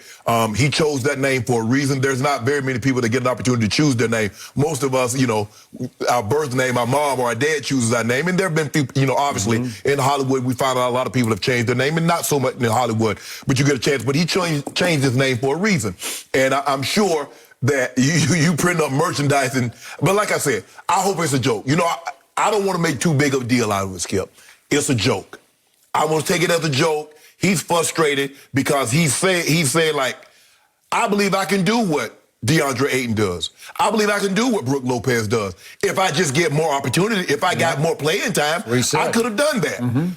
I just believe that because he came in at the middle of the season, a big guy is hard because you're dependent on guys getting you the ball. Well, the guy that could really get you the ball and understand you was hurt when you arrived. Schroeder doesn't know how to feed the post. He played with Clint Capella. Agreed. So he doesn't know how to feed Kuzma and all those guys. They can't feed a big guy. Only LeBron, you started to see a little bit of what Drummond could do when LeBron got there. So I'm not going to make too much of a deal out of it. I like to think, though, if he had a full training camp, they define his role, make it crystal clear what they expect of him, I think he could be good for the Lakers. But it doesn't seem like that's going to be a possibility. I don't think so. I think he just posted his way out of L.A., and he is an unrestricted free agent. Correct. Okay, let's revisit where the nickname came from. The day they signed him, after he was bought out by Cleveland. Correct. Or no, Detroit, I'm sorry. No, Cleveland. Cleveland, that's right. He went to Detroit. Got traded from Detroit. Detroit. Okay. Cleveland. So he gets bought out. Lakers land him, and Jeannie Buss posts side-by-side pictures on the Laker website of her welcoming this guy, Andre Drummond, welcoming him. And the next picture is her father welcoming Kareem Abdul-Jabbar when they acquired him from Milwaukee, way back when. 75. So I was just astounded by the comparison that Jeannie was making, so I started calling him derisively Kareem Abdul-Drummond. Okay, so that continued on. Then he also he acknowledged that his nickname in Cleveland/Detroit was the Big Penguin. We also were calling him the Big Penguin. Right. But the point was, then he made the mistake of answering a fan on, I think it was Twitter, saying, well, if y'all coach would play me more, I could dominate like Ayton. And he also threw in Brook Lopez. I'm not sure Brook Lopez was dominating at that point, but he threw him in. I could dominate like they were dominating. Okay, so it's a shot at Frank Vogel. Well, then he got ridiculed for about 5 or 6 straight hours on Twitter, on which he trended with memes of Andre Drummond looking in the mirror and seeing Kareem Abdul-Jabbar as if that's what he sees when he looks in the mirror. Well, I think he got angry. I think this was a sarcastic post that we're responding to now because he did retweet my nickname, but I think it was an angry retweet and Photoshop pictures saying farewell with a picture of Kareem on the front. And it's basically saying, eat your heart out, L.A. You could have had a Kareem, but I'm now farewell out of here. No, they actually did have Kareem. They actually had they had Kareem. The Kareem. Yeah. And so, like I said, I just think this is a joke, but I don't think Kareem is going to think it's funny with a picture of him, using his likeness. I'll say this, too. In fairness to Andre Drummond, he's just in the wrong era. Yes. You know, I mean, he's a good player. He puts up, you know, we saw him put up numbers in Detroit and Cleveland, but they didn't lead to wins. I'm not saying he'd have been a star. I mean, heck, back in the day, he would have been going against much better centers. But his game is fit for the era the 80s and 90s. You know, of the past. Yeah, it just is. And back then, I think he would have been a good player. It's just he's somewhat of a liability today. Now, if the Lakers or someone else, I think the Lakers are equipped for it. If they just said, we're going to be different. We're going to play big. We've got LeBron James. We got Anthony Davis. We got Andre Drummond. We'll put three-point shooters around them, but we are going to be big. We're going to lock you down defensively, and we're going to pound you inside. And when you double and triple us inside, we're kicking it out to our shooters. If they did that, then I think they could be effective. But everybody, and we see it with Milwaukee, Shannon, you keep bringing this up, everybody wants to play the same way. Everybody is just mesmerized and hypnotized by the analytics, and they feel like we gotta take a ton of threes no matter what. Right. No matter how big we are, we have to play this way. So Drummond's just caught in a bad situation, not just with the Lakers, but overall in today's NBA to some degree. But if you think about it, guys, the Lakers won a championship playing big. They played Dwight Howard a lot in the playoffs. They played JaVale McGee, Anthony Davis, and LeBron James. They were a big team. And they was able to pound people. Okay, but those guys are built differently than Drummond is built. But they also had a whole, Dwight only got there, but Dwight had an offseason. He had a training camp to go through this. I just believe when Drummond arrived, think about it. LeBron was hurt, AD was hurt. So he's trying to find his way with guys that's not going to be in the rotation when those other two guys get back. So they don't really know how to use him. He don't know what's expected of me. Do I hog the ball? Do I try to get 20 and 20 here? Or what do I do? So I just think they could play with him. You just have to understand what he is. Get some shooters. We get a Bradley Beal, and we straight. Get a Dame Lillard, we straight. Okay. Get a Steph Curry. So what do you need Drummond for? You're going to have Damian and/or Bradley Beal and/or Jamal Murray. No. Right? No.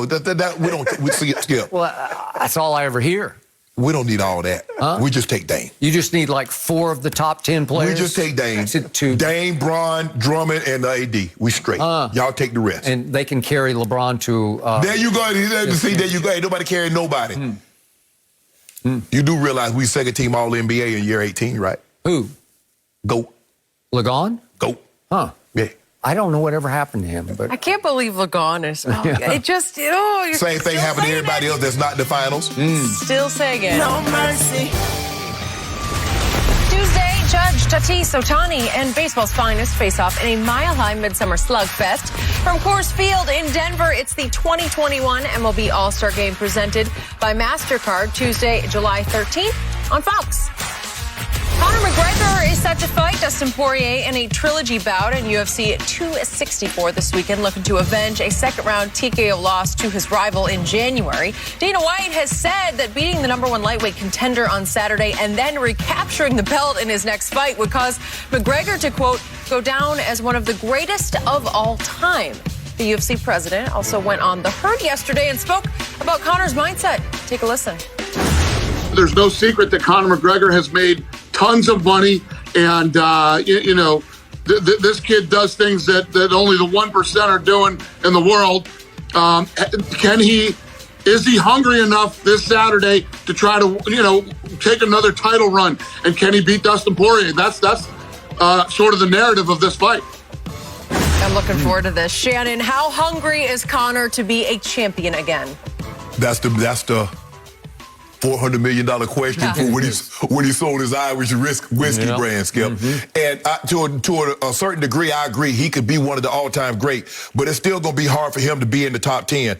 John Jones, Anderson Silva, George St. Pierre, Amanda Nunes, Demetrius Mighty Mouse Johnson, Daniel Cormier, Khabib, and Horace Gracie. I would all have them still ranked in front of him, even if he were to do what Dana White said. Because I don't know how many UFC fight fans, Skip, was in attendance tonight, the first UFC back in 1993, when Gracie beat Ken Shamrock in McNichols Arena before it was the old Pepsi Center. Guess who was in attendance? Old Sharpe was there. Were you? And he tapped him out with about under a minute. Yeah, I was there. So did you fight that line? No, I ain't fight. Yeah. Skip, and back then, there was no weight classes. So Shamrock outweighed him by 40 pounds. It wasn't no lightweight, middleweight, heavyweight. You just got in there and you fought. And guess what? You fought and you fought and you fought in the last man standing. So you might have to fight 3 times in one night in order to win. So for me, Skip, that's the thing. It's real difficult, Skip, when you got somebody, Mr. McGregor, your breakfast is ready, and you lay it in bed and they bring it to you. You're not on government assistance like Conor was at the very beginning. He was. You're not on food stamps. You're not all that stuff, Skip. That's a whole different mindset now. You made $100 million fighting Floyd. You just made another $200-300 million selling your beverage, selling a majority share in your beverage company. So that's $300-400 million. It's one thing when you're a professional athlete, you're a baseball player, and you still have the drive to go get home runs. Or you're a basketball player, you still have the drive, you want to shoot the threes. Yep. But to go get choked out, to get punched, kicked, kneed in your face, that's a whole different ball game. And we're going to find out if he still has that mindset, because it's a different mindset to fight than any other profession, Skip. You don't totally agree. I get football players now, you still got, Tom Brady, it's a certain degree to when you're a football player, Skip. But when you fight for a living, and you got $400 million in the bank, Skip, I don't know, all of a sudden, I don't feel like getting kneed anymore. I don't feel like getting choked anymore. You don't want to get your face busted up anymore? No, I don't. So, what do we know about Conor McGregor? He's lost 3 of his last 6 fights and 2 of his last 3. Yes. And they were not pretty sights because Khabib just flat out choked him out and nearly killed him if they hadn't stopped that. Yes. And then Poirier pummeled him into a TKO. Yeah. He was laying in the corner like this, Skip. I know. I got it. I saw Poirier say in an interview the other day that he does not mind bleeding, that he wants to hurt in this fight. He wants both these guys to hurt because then he wants to see who the tougher man is. Right. That's his mindset going in. I do not think that's Conor's mindset. I don't think he wants to bleed or wants to hurt.